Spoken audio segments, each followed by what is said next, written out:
What's going on, guys? This is Malcolm here on Malcolm Talks. How y'all feeling, man? Y'all doing all right? Okay, that's good, man. That's real good. You know, today I want to talk to you guys about something that I hear people say a lot. They always say, man, don't get your hopes up. Don't get your hopes up. You know, whatever it is that you're trying to do or something that you might be really hoping will go your way, a lot of people will tell you, don't get your hopes up. The reason why they tell you this is because they themselves don't like to feel failure. They look at failure as one of these things that's just so devastating, right? They look at it like, man, you know, if you go for that job interview, I know it could potentially pay you 3 times what you're getting paid right now, but don't go in that interview with your hopes up too high, because you might not get the job. And then if your hopes are up too high, you're just gonna feel terrible if you don't get it. I totally disagree with that, guys. I think that you should always force yourself to try as much as you can to have a positive expectation on the outcome that you're looking for.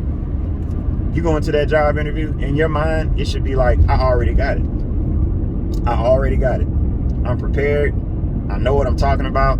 I know they're going to love me, and I know that I have all the qualifications necessary to get this position. You should always go in there with that mindset.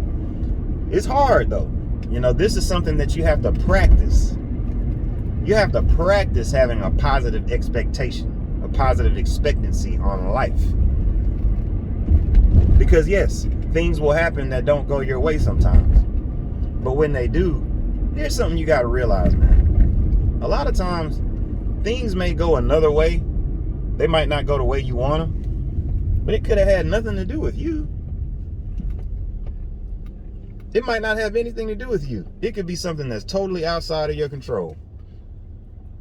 You might go into that job interview. They might already know who they're going to pick. But when you go in there, you don't go in there with that mentality. You go in there with, oh, you're going to pick me. Done deal. I already got the job. And if you don't get it, you just have to realize that, you know what, I didn't get it. What can I learn from this situation? And don't make any excuses. Just use that as fuel for your next opportunity. Because remember, this is a numbers game.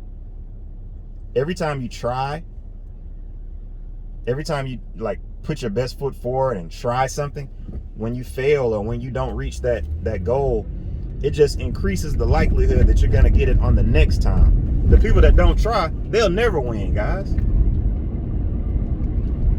How the hell you going to win if you don't even try? You don't even get in the race? Nah, man, you got to get in the race. You got to run your hardest. And if you get beat, you just get beat. You go back to the drawing board and figure it out.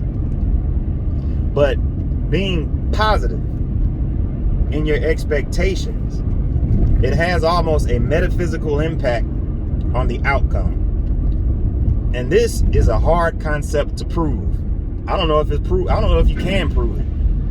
But it's the same reason why things like prayer, people say prayer works. Visualizations, things like that work. Vision boards, they work. Writing down your goals, it works. See, all of these things, what it's doing is painting a picture of the future and then putting the future in front of you. And then you're focused on that positive outcome that you want. Don't let anybody tell you, man, don't get your hopes up, man. Don't count your eggs before they hatch, bruh.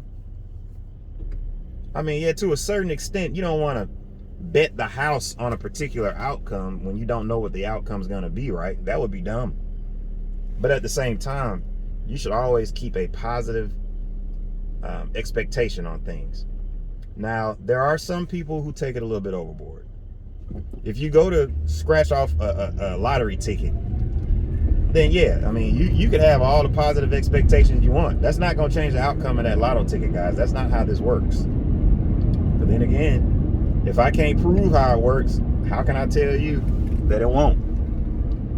There might be a small percentage chance increase that if you feel positively about that scratch off ticket, that you will win some money. Why not? But I don't advocate the lotto. I don't advocate gambling at all. I feel like if you work hard, if you are prepared, then that's going to increase your likelihood of success. And that's what's going to make you more confident and make you have that positive expectation. But this is Malcolm. You're on Malcolm Talks. You know, this is something that you have to practice. It doesn't come naturally. Because a lot of times when you fail, it makes you feel bad. But you have to train your mind into believing that, no, failure is actually, you know, I'm getting sharpened. So now when I take this axe and go try to cut this tree down again, my axe is going to be sharper. My cuts are going to be better. The tree will tumble. Comment down below, man. Let me know what you want me to talk about next. And I'm going to holler at you guys next time. Subscribe to the channel too. All right? Peace.